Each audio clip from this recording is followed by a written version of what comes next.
Now through April 3rd, save $300 on the whole ball of wax at LaunchpreneurAcademy.com. The whole ball of wax includes just about everything at the site, and when you use the code SPRINGRUSH at checkout, we will instantly drop $300 off the already amazing low price. Details are in the show notes.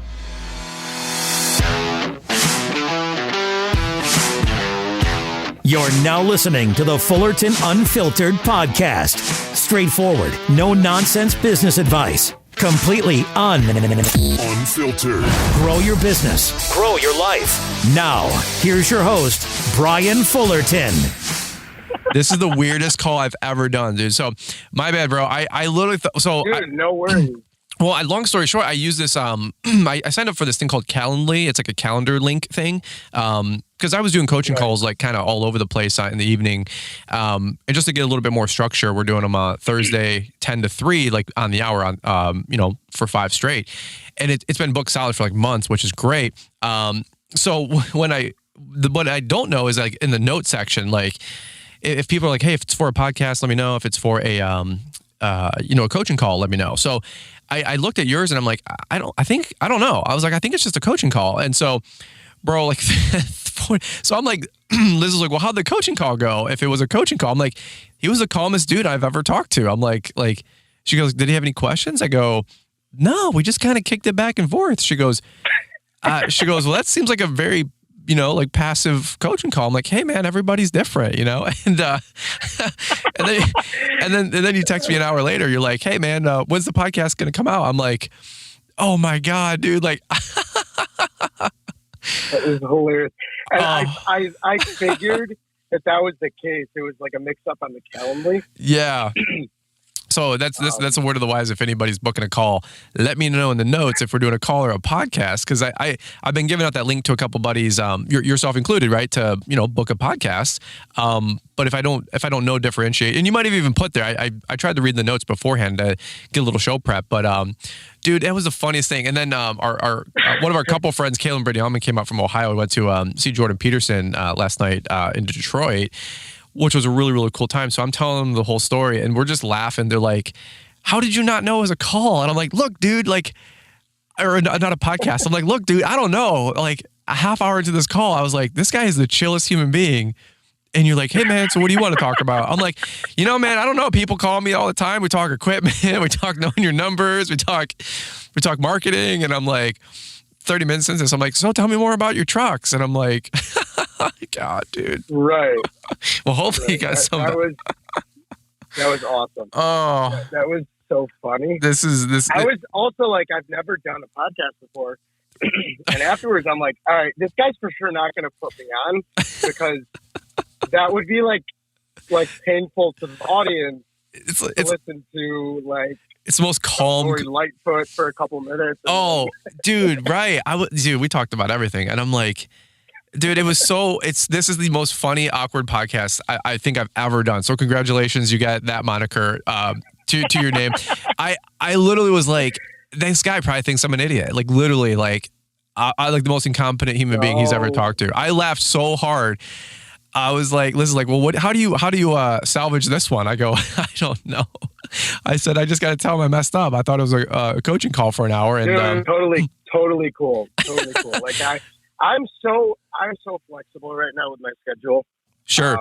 Like, don't get me wrong, still trying to work business. Of course. But like, yeah, I have time on my hands. My crews are not working on a daily basis. So. Right. Well, but for sure. But I mean, both of us, we got stuff to do, there's always stuff to do.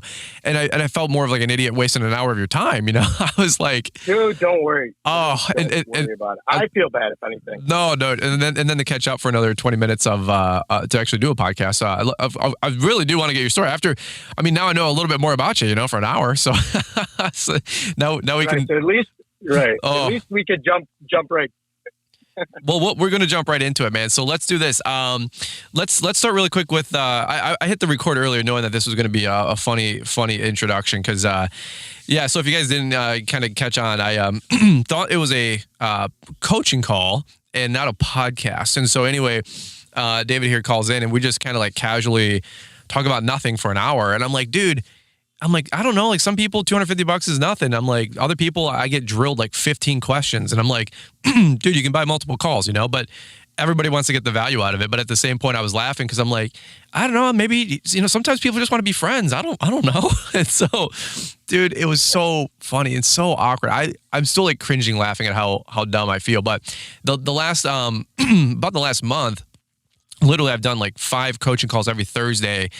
And we're coming in hot. It's just back to back to back to back to back. And it's great. It's been great for just keeping our family organized. And Liz knows on Thursdays, she's got Emmy for like that window, you know, so it just helps us get our ducks in a row. And weirdly enough, it's become like a great efficiency thing for our family with, because I want to be available and help you guys grow, but it, you know, pepper in 5 calls throughout the week. And, you know, normally it's an hour and 20 minutes per call.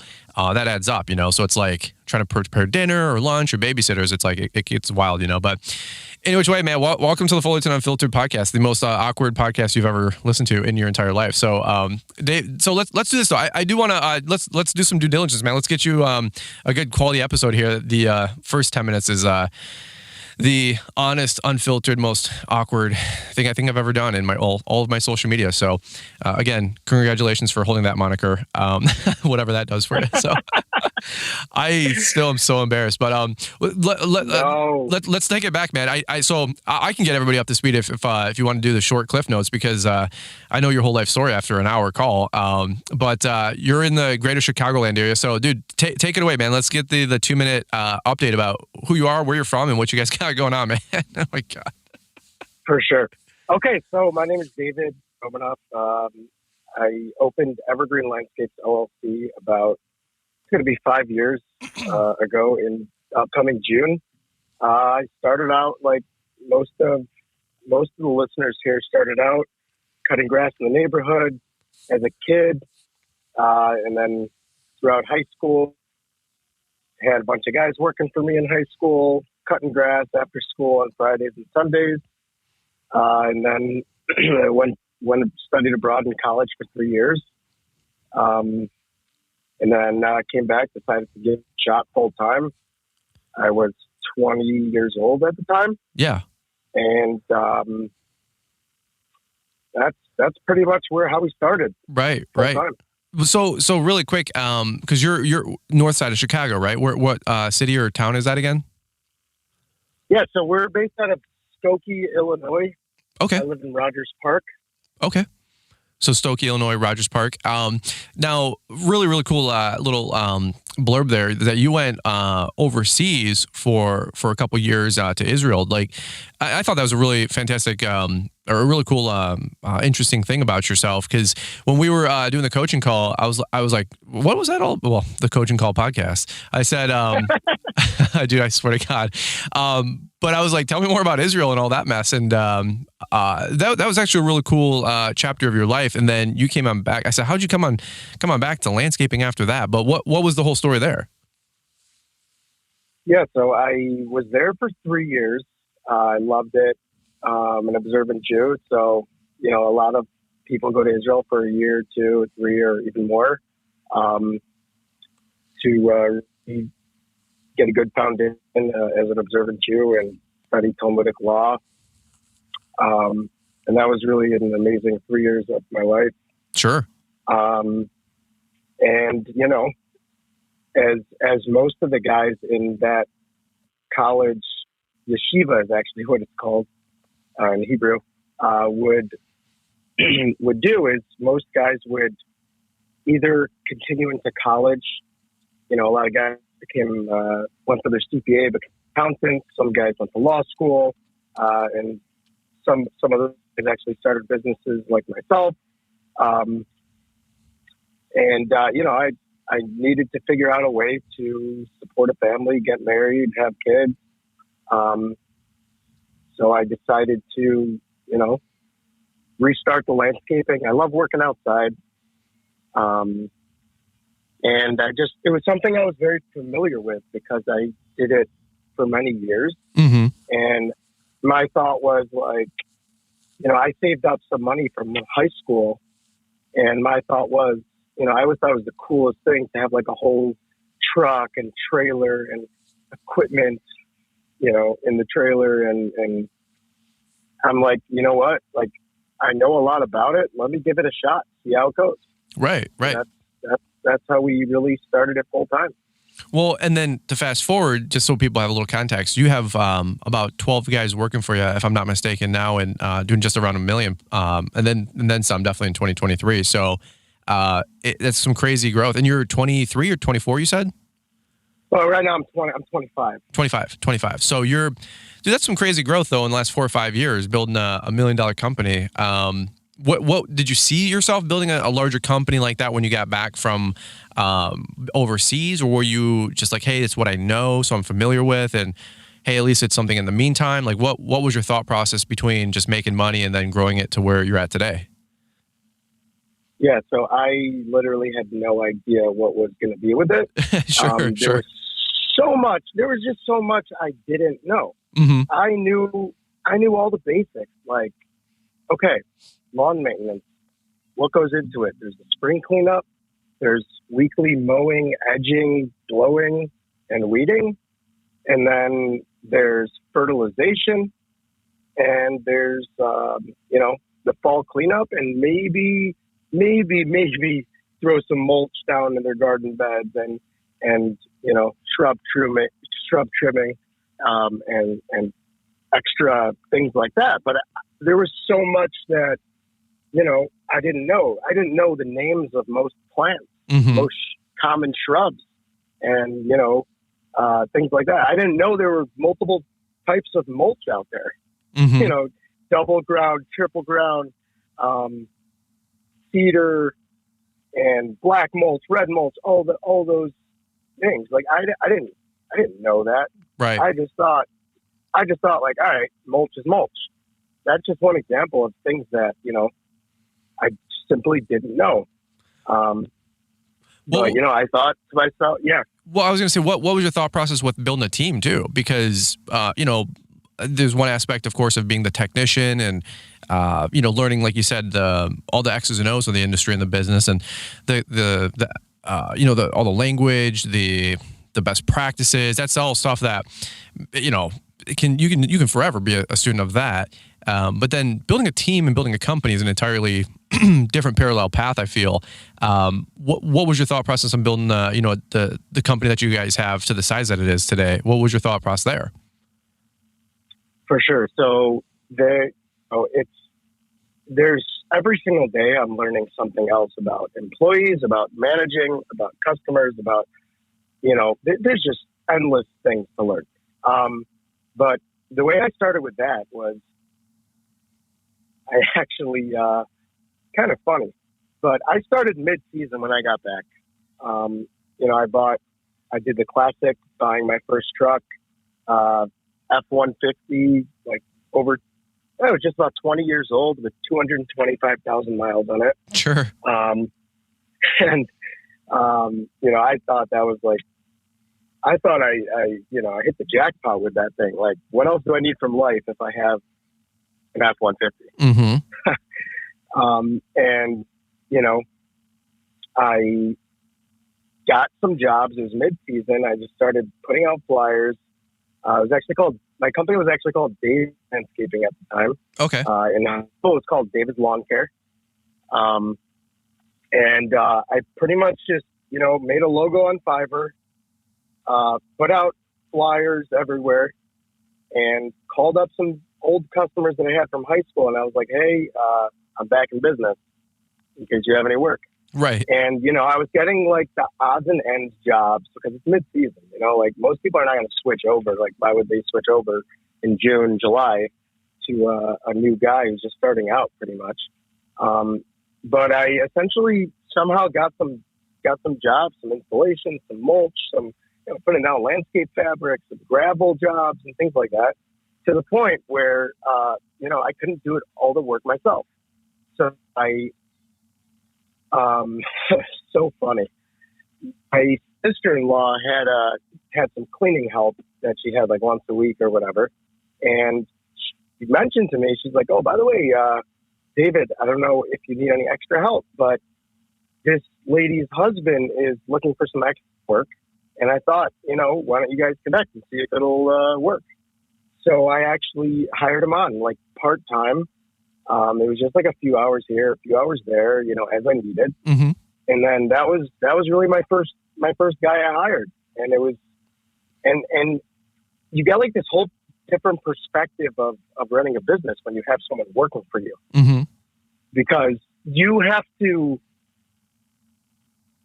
your way of doing things, but you have to delegate them to someone else, and they might find a shortcut or whatever. So you have to be open to that in order for them to stay happy and for them to do the best job that they could do for you. Well, let me add really quick, because I love what you just said there. There's a solid nugget. Just to bring it to the front of people's mind, because we're in the process right now of hiring another person on our team, and she not only is a person that we have to train and educate about how to do the task, but we're creating a whole new job description, a whole new role. So the part of this onboarding for a friend that we're hiring, we said, hey, not only do we have to unload what we're doing and offload off of what we're doing onto you, and practically speaking, show you how to do it, but we also have to have you create a job description of what you're doing, so you can put a system together so that if you ever moved on, then we need to be able to, hire out what you do, and they can have a job description to walk into and a calendar to walk into. So it's like when you're hiring your first person, like you were just saying, you're trying to teach them the ropes, but then also you're like, what do I teach the next guy? Is this how? So you're getting a system of training down as you continue to grow your company, right? 100%. And it could go, and it's also I feel like it's very important to be super open-minded, because if this guy has a good idea and he says, listen, David, we did 10 lawns yesterday, but I found a way that we could do 15 tomorrow. Of course you're going to want to listen to what he has to say. Well, a smart leader would, the people that the people that we've always done it this way. And again, if you've always done what you've always did, you've always got what you always get what you always got.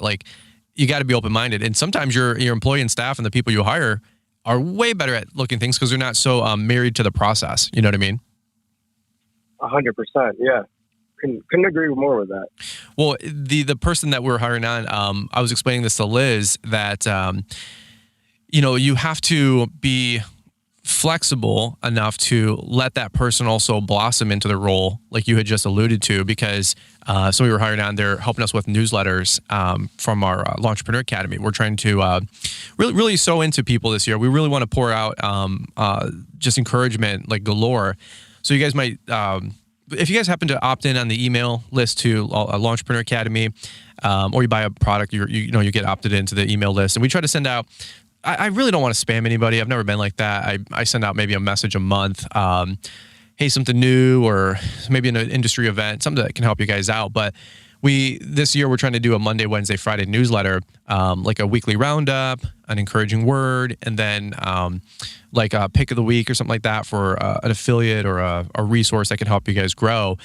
And so, like the gal that we're working with and bringing on, she's been doing such a great job. We had a follow-up meeting, and she's like, hey, I did this, and this, and opened up all these newsletter examples and all this stuff. And we're like, oh my God, that's 10 times better than what we A, have ever done, and B, probably would ever do on our own.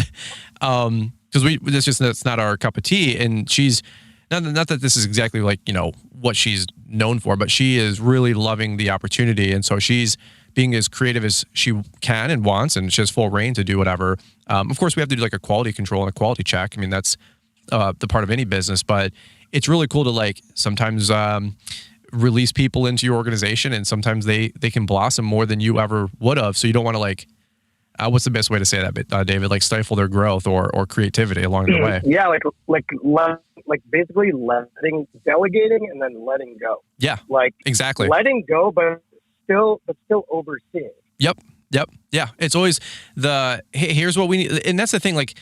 I heard somebody say something funny, and I'll probably butcher it, but if you need something done fast, find a lazy person to do it, because they'll get it done with the least amount of effort possible, or something like that, or find an ambitious person and they'll get it done in 1 minute because they have 25 other things they're trying to do too. So, but long story short, don't be so rigid in the way you guys approach things.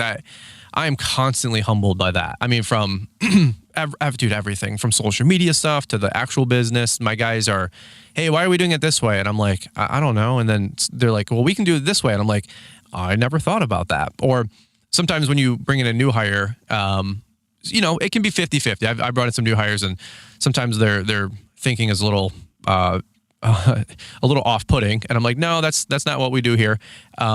But then other times you got to have enough humility to be like, you know what, dude, that's a great idea. Let's try that on the next job. Let's try that on the next lawn. Yeah, for sure. And I actually, that reminds me, I find that even with simply with routing, when I route jobs at the beginning of either the beginning of the landscaping season, or the beginning of the snow removal season, and then sometimes my guy, my right-hand man, supervisor, will turn to me and he'll be like, I see where you're coming from. I see how you planned it, but we'll be able to get it done quicker this way, and it'll just make more sense for all of us. Mm-hmm. And then I'm like, you know what, you're right. And then I change it around. But I think that, as you're saying, like, one of the biggest things is just staying open-minded, which is way easier said than done. Yeah. I mean, imagine you're in the ivory tower, quote unquote, they call it, which nobody should ever be in there. That's like the top-down leadership. But, you like build the route for the day, send out your two-man mow team, and, hey, if I route it this way, you guys should be done by 4 or 5. And they keep getting done at, 4 or 5, and that's fine. But one of them comes to you and says, hey, why don't we do the route backwards? And you're like, no, I want to do it this way forever. And they say, well, there's some efficiencies if we do it this way. And you go, I don't want to hear it. Well, what you don't know, and because they're boots in the ground, is that when they're cutting through town at 2:00 when school gets out, it backs up town for an hour and a half, and you have a commercial site on the other end of town that's like the end cap of your route. And this is like a simple example, but if you inverted the route and had them start, on the other side of town when school's already in session, at 7 a.m. and they get over there at 8 to mow this, 1 hour commercial site, and then they work their way backwards, those guys are getting done at 3:00. And it's like all these little nuances, just a quick, keeping it to the forefront of your mind. Sometimes we're not trying to teach anything new. We're just trying to help you guys remember old things that are still relevant. And it's always like, keep asking your guys, what's a better way to do this? What have you guys found that's working? Like, especially if you got guys in the field, they're the ones putting in the work, day to day, grinding it out. And anything you can do to help them with micro efficiencies, of course, add to the bottom line and can add to their paycheck as well. Are you excited about this upcoming season and making it your best year ever? Still not sure where to start with knowing your numbers and running a predictably profitable business? We want to introduce you to a brand new resource called the Know Your Numbers Profitability and Pricing Calculator, available exclusively at the L'Entrepreneur Academy. We're here to help you understand how to recover your overhead, calculate your man-hour rate, price lawns correctly, budget a profitable margin, and so much more. You deserve to have the best information that you can to help you build your business and run it as profitably as possible. Get a handle on knowing your numbers today with the Profitability and Pricing Calculator, exclusively available at l'entrepreneuracademy.com. Let me ask you this, man, unless you got anything else to add on that one, but so what's the company looking like day to day? I remember you saying on the call that like 10 or 12 guys, half dozen trucks, I think almost, and going to hit probably 1 million plus this year. What do you guys got going on now day to day? Are you guys focused more on residential, more commercial, a little this, a little that? Yeah. So right now it's winter, so I'll start with that. But for snow removal, it's been a very quiet winter here. Sure. Haven't had much snow. But pretty much what for the snow removal side of things, we're pretty much 80-20. Commercial, residential. I try to stick to commercial for the snow for the most part. Mm-hmm. And there's a lot of reasons for it, but a big thing is simply I happen to have the equipment that's needed for the commercial side of things, and at the end of it, I just find it's a lot more profitable. More salting events. The commercial clients, for the most part, want a zero tolerance contract. So we go out there if there's, even a half an inch of snow, we'll throw down calcium chloride on the walkways, and we'll do rock salt on the lots. And I just find that to be working a lot better for us. Mm-hmm. And I find it a lot easier to manage commercial snow than residential. Sure. So simply put, there's a tight time span with snow removal. Yep. Got to get done within 6 to 8 hours or more, depending on how much snow is on the ground, obviously. But it's just so much easier to deal with, let's say, 20 commercials versus 100, 150 of residentials. Amen. Put. Amen. Yep. Less cats that you're trying to herd, and less variable, in my opinion, with commercial compared to residential as well. Now, that being said, you still got to make sure you get the right commercial clients, though, right? Because sometimes you can get some PETA commercials, just like PETA residentials. So, 100%, 100%, and that's something I'm learning every season. To be quite honest with you, like who's the customer I want, and who's the customer that's not a great fit for us. Sure. Smart. And because we always evaluate our residentials, but I feel like a lot of people don't reevaluate their commercials as much. Because like commercial seems to be like the gold, the gold nugget, the gold crown that everybody wants. And I'm like, it's easy to get caught up in big numbers. Yep.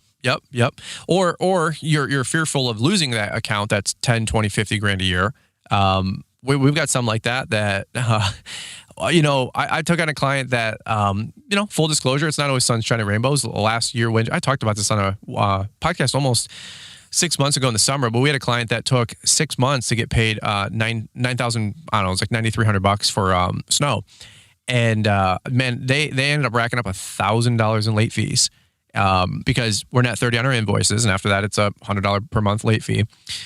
And so they had like 4 invoices that were like 4 months late, 3 months late, 2 months late, 1 month late by the time it got to July or August or whatever it was. And I said, and I started, this whole process in, March, trying to get my January invoice. And I said, hey, like late fees are coming. I hate to do this. If you can get it squared up by this, I'd be more than happy to waive it. We're good for it. We're just trying to figure out accounting. And, I don't care. Like at the end of the day, I don't care. Like I need my money. And so anyway, I hit them with $1,000. It's a bigger company, but they paid the whole late fees. It was on them. Their accounting team was totally dropping the ball, and I'm sure that branch ended up putting it on their P&L and their bottom line. It is what it is, not my problem. But this year, I took them back on as a client, not begrudgingly, because I added a 30% premium to their costs, and that's just, it is what it is, and they still signed back up. Which is awesome and insane all at the same time. It's crazy. And, but you know what? Like I had to add that premium for me to deal with my exposure, my risk, my frustration, so on and so forth. Like it's just part of the business. And so, absolutely. I don't know if you can relate with that one at all, David. So. No, I mean, I have some clients that, a couple, not many, I try to stay away from it, but, the way I think about it is like, all right, how many questionable accounts can I actually afford to put up with this season? Sure. And then that's how I go about doing it. Like, I've had a lot of my commercials for about 3 years now. I started commercial snow 3 years ago, and that's a hilarious story in itself. I had no clue what I was doing and what I was walking myself into when I started. Oh, yeah. I literally thought to myself, like, all right, all you need is a spreader for bulk salt on one truck and let's say 2 Spruce Blade Super Duty Boss plows, one as the main one and one for backup. Sure. And I thought to myself, all right, I'm set to go. All I need is a guy that's going to show up and that can watch a YouTube video on how to operate a snowplow. So let's just say that there was a kind of a funny start to that season. Sure. Funny for some of us, not funny for others.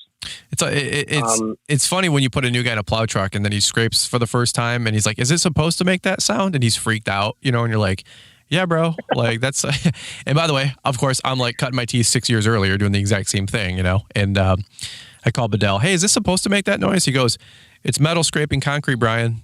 don't call me again. Bye. And he like hangs up. He's like, figure it out. No, I'm just kidding. But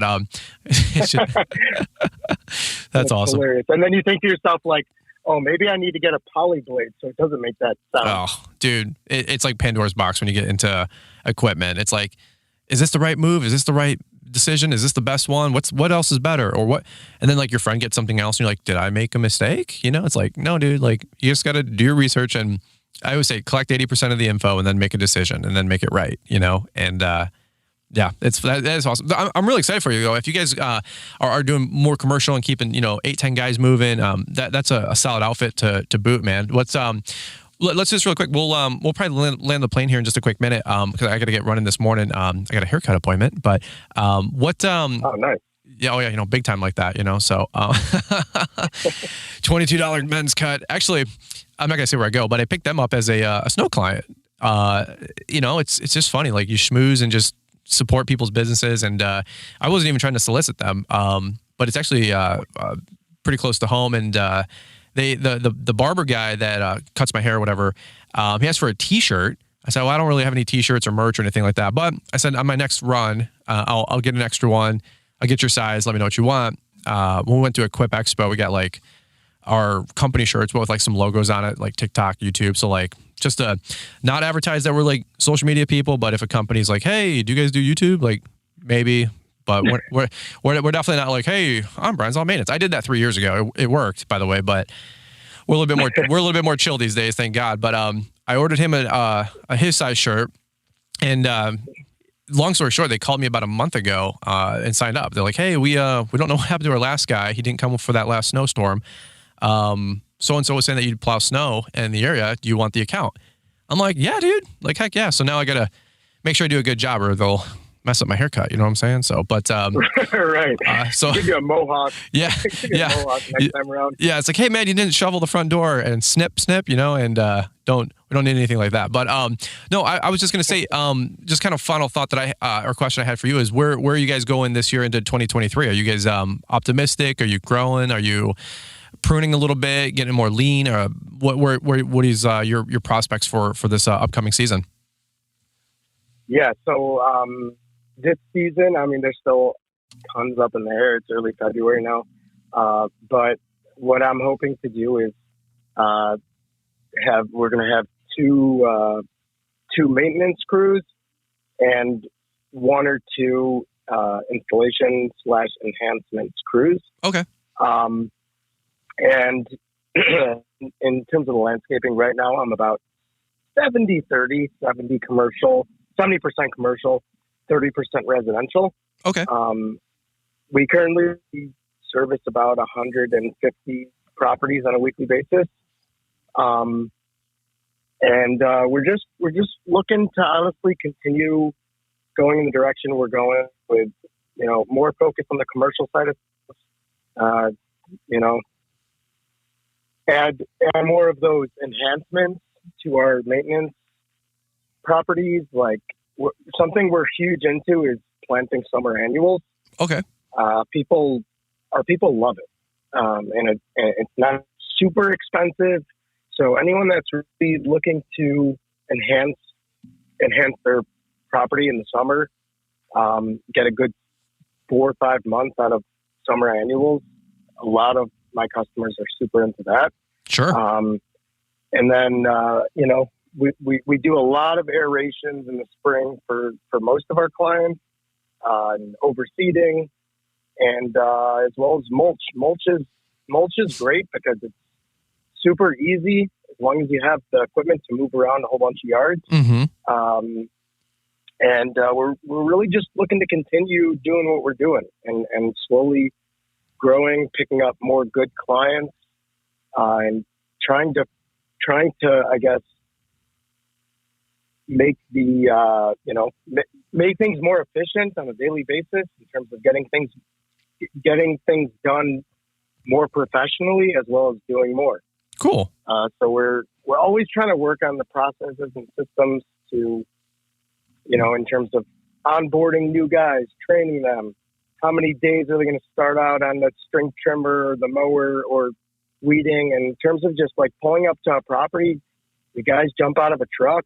Our crews are typically 3 guys jumping on a truck, and everyone knows what they're supposed to be doing instead of having like a rebuttal at that, before my guys pick up and leave a property.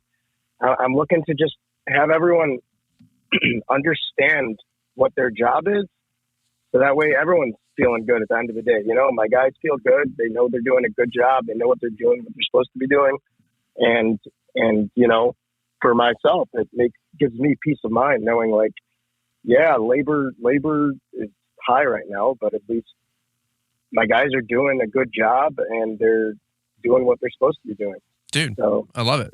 Amen to that. That's solid. That's a great way to approach the season, man. And I'm really excited for you guys. I think the sky that's wide open. It's wide open for people that want to really double down on their efficiencies, their productivity, knowing their numbers.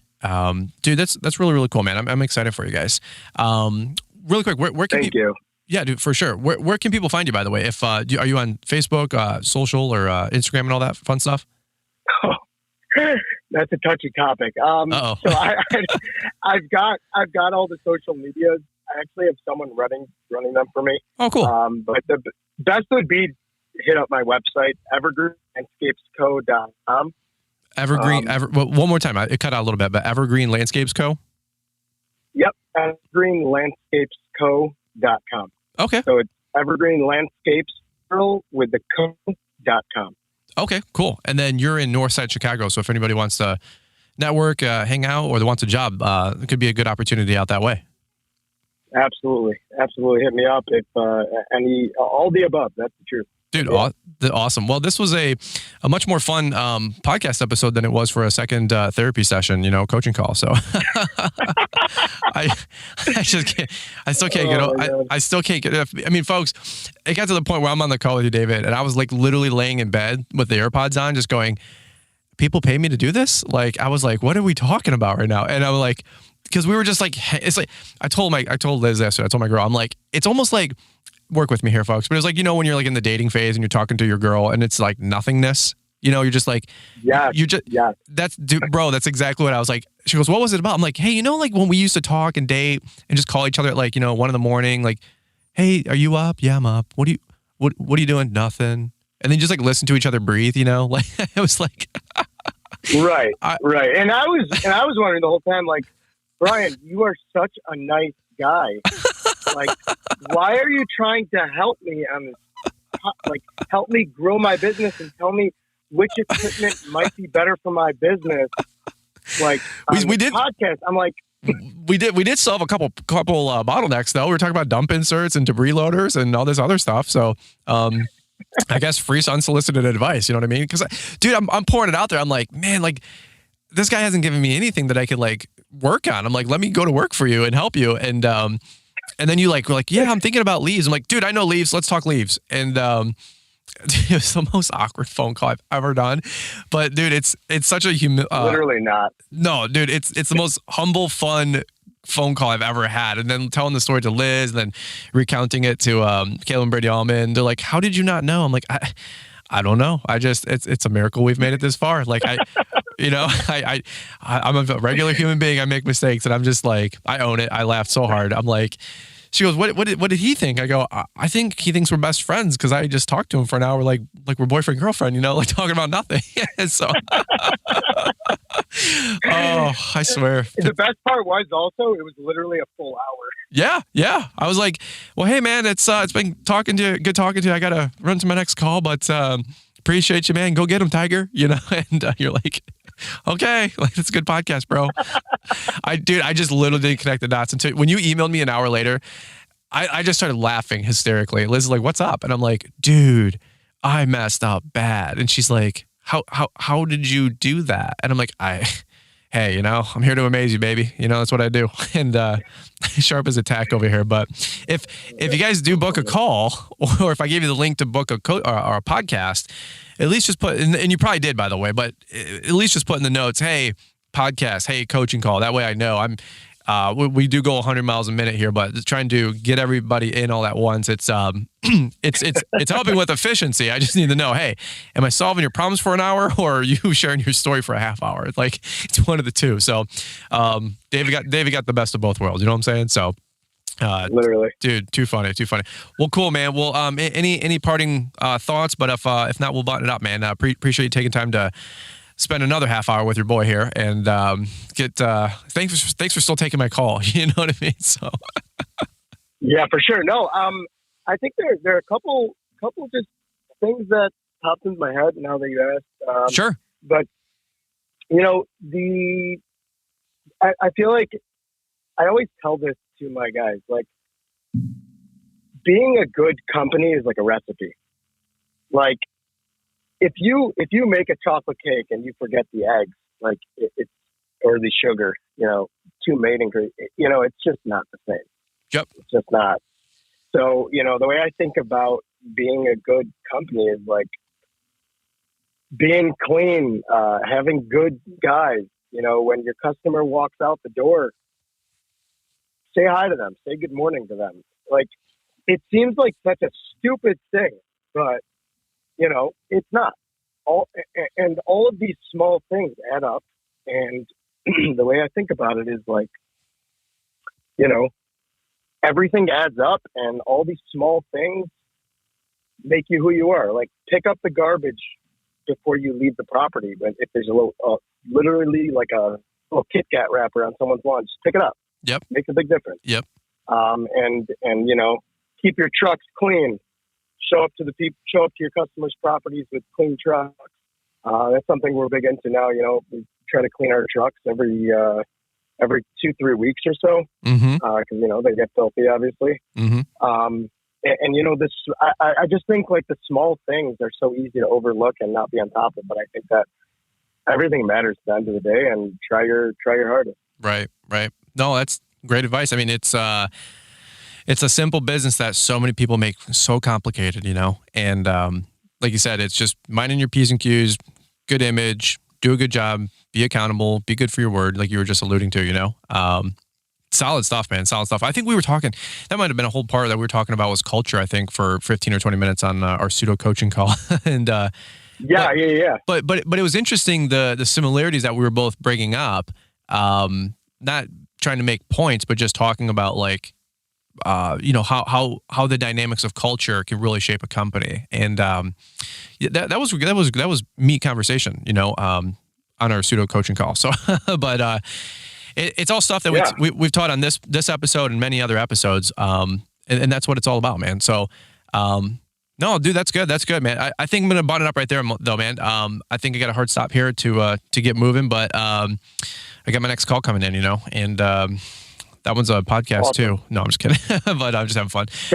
Well, cool deal, man. Well, thanks for joining up on the show again. And thanks for, in all sincerity, making me laugh and then add a little humility to that one, and still taking time the next day actually to jump on a podcast. Cause I did want to get your story out there. Cause I know when I was going back through DMs and stuff, and I'm like, oh my gosh, like I'm sharp as a tack. So, any which way, that's what I got, man. Thanks for jumping back on. I appreciate it, Brian, and don't even think about it. No, I literally could care less, and I think it's hilarious. Yeah, no, it's solidly funny. There's no doubt about that. I'm all cool with that, because I'm like, dude, it is what it is. We're doing our best here over trying to, dude. Drinking out of social media is like drinking out of a fire hose. Like, it's just every day. It's hundreds of comments, hundreds of DMs, dozens of emails. I get 75 emails a day, like on a low day. And I do my best to get through everything and everybody within 24 hours. It's always my rule. Hence why we're hiring people to help us with some of our social media stuff. And I couldn't even imagine somebody like, you know, a Casey Neistat or a Mr. Beast is like 100x that, you know. It's just it's perplexing to me, but we're not social media gurus here, man. Like we're operating this stuff like, you know, on a shoestring budget, and I'm answering all my emails. We don't have an assistant or anything like that, you know. So that's awesome. Yeah. By the way, one last thing before we hang up. Yeah. I don't know if you've ever looked into this. I just want to tell you, this might help you. Yeah. There's these two websites you should check out. Online jobs. You know what? I'll email it to you. Sure. Okay. The Filipinos. Okay. Mm-hmm. These guys there are some amazing people out there. I have a couple working for myself that work for $4 or $5 an hour, and they'll work on your schedule, American hours. Some of these people are amazing video editors. Yeah. Social media gurus. Mm-hmm. I'm training in someone right now who's helping me with my office admin stuff. Yep. Creating proposals, sending them out, organizing documents.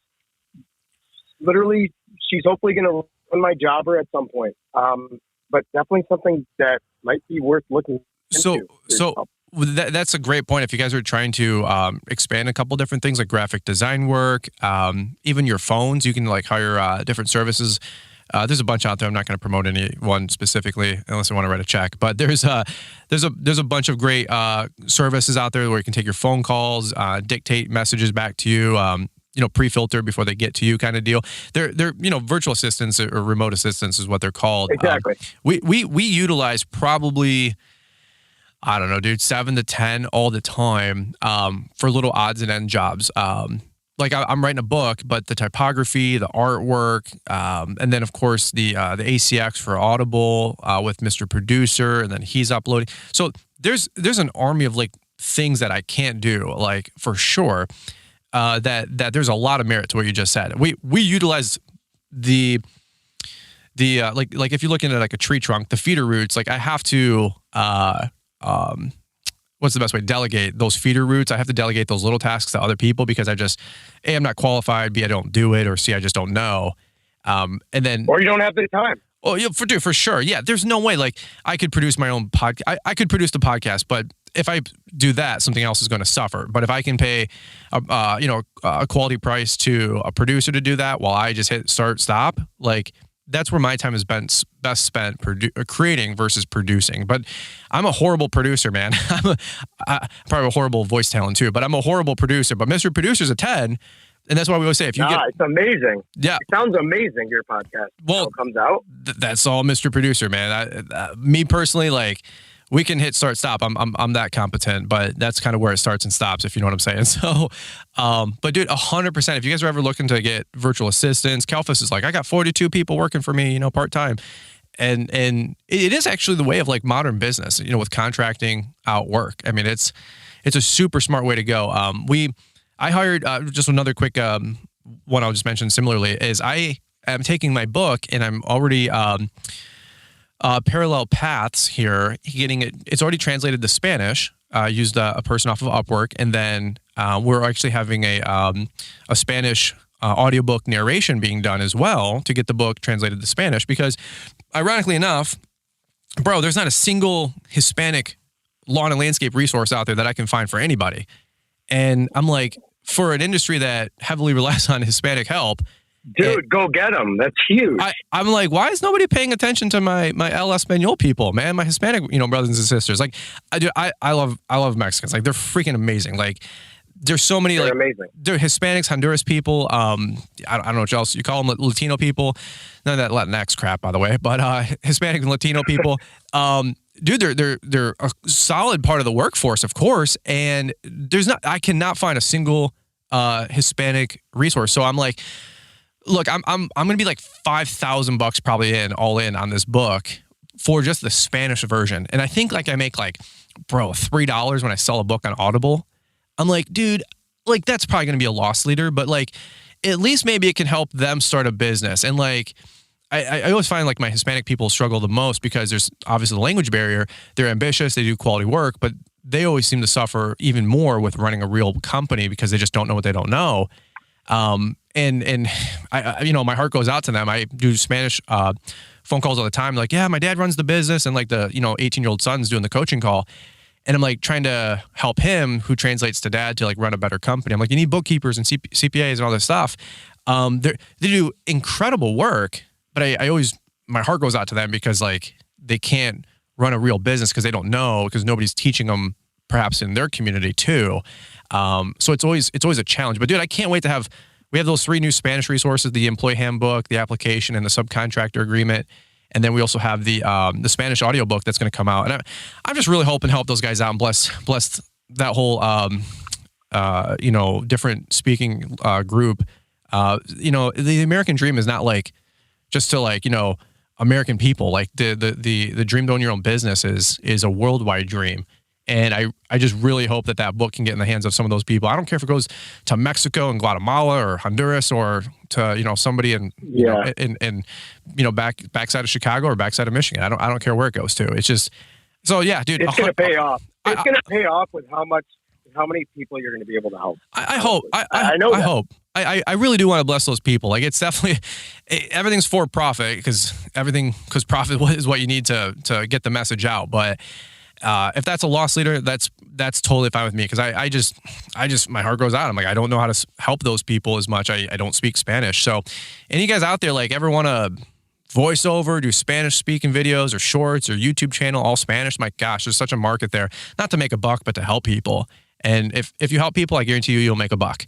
So any which way, quick little extra there. 100%. But yeah, dude, Upwork and Fiverr are my two places to go, and we've used just some great. Dude, we found some great talent. You got to sift through some weirdos, but we found some great talent on Upwork. Oh, that's for sure. Yeah, that's for sure. But yeah, but hey, the way I was thinking about it the other day, this week I literally spent about half the week sifting through resumes. Yeah, I sifted through probably 250 of them. Absolutely. But you know what? The person I hired a few days, literally like 2 days ago. So far, she is awesome. Her English writing skills are amazing. She's so quick to get back to me, and she wants to learn and asks a lot of questions, which is just exactly what I want. Yeah. It's wild how hungry these people are in Nepal, Bangladesh, Pakistan, the Philippines. It really is. I mean, yeah. Dude, and they have second, third languages. Most of them have bachelor's degrees. And you can hire these people for 15, 18, 20 bucks an hour. It's crazy, What do you, yeah, literally. Yeah, I mean, I had my whole Spanish book translated for $350, and the voiceover work is $850, and he's going to do a 1 week turnaround. And this guy's like credentialed, dude. He's worked with Coca-Cola, Pepsi, blah, blah, blah, And I'm like, that's wild, dude. That's wild. I mean, it's so cool. If you really let yourself go, what you guys can really build out there. I mean, from the lawn landscape company to social media crap to your websites there's so much help out there. You just have to start networking. I think that's really what it is just start networking and realizing all these opportunities are in front of you, man. It's just, it always comes down to how bad you want to go get it, So, and there's also a lot of YouTube videos on this topic on how to find the right person, how to manage them, and there's softwares on how to manage these employees well as well. Like LastPass, Time Doctor. Yep. Definitely things to check out. Yep.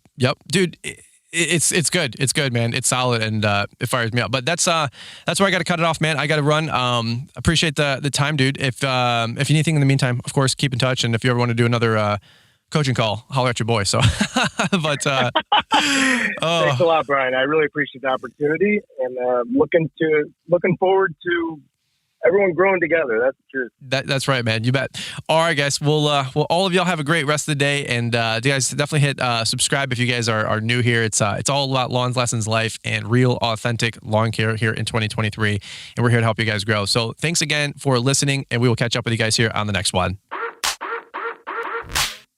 We're excited to announce that the Lawntrepreneur Academy Live 2022 event replay is now available exclusively at launchpreneuracademy.com. I'm Mr. Producer, and if you were unable to make it to our annual live event in Novi, Michigan this past November, we've got you covered. Get instant access to the live speeches and keynotes from this amazing event and take in tons of knowledge and information from some of the biggest leaders and business owners in the green industry. Hear insights from Mark Bradley, Troy Clogg, Paver Pete, James Mansky, and so many others. These 9 speeches are guaranteed to motivate, educate, and inspire you to elevate your game. Start listening now to the Lawntrepreneur Academy Live 2022 event replay at launchpreneuracademy.com, and we'll leave a link for you in the show description. Thanks for taking the time to listen to the Fullerton Unfiltered podcast with Brian Fullerton. We hope you enjoyed this production. If so, please consider leaving us a 5-star review for the show. While the techniques and ideas presented here are designed to help you grow a more successful and profitable business, No one can guarantee these results for you. We want to emphasize that entrepreneurship is not easy, and the ideas presented here are just the opinions of Brian Fullerton and his respective guests. No one can guarantee success for you. That being said, we hope the ideas presented here help you and motivate you to go on out there and crush it with your own business. Fullerton Unfiltered Podcast. Thanks for listening, and we hope to see you on the next episode. This has been a Brian Fullerton and Mr. Producer production.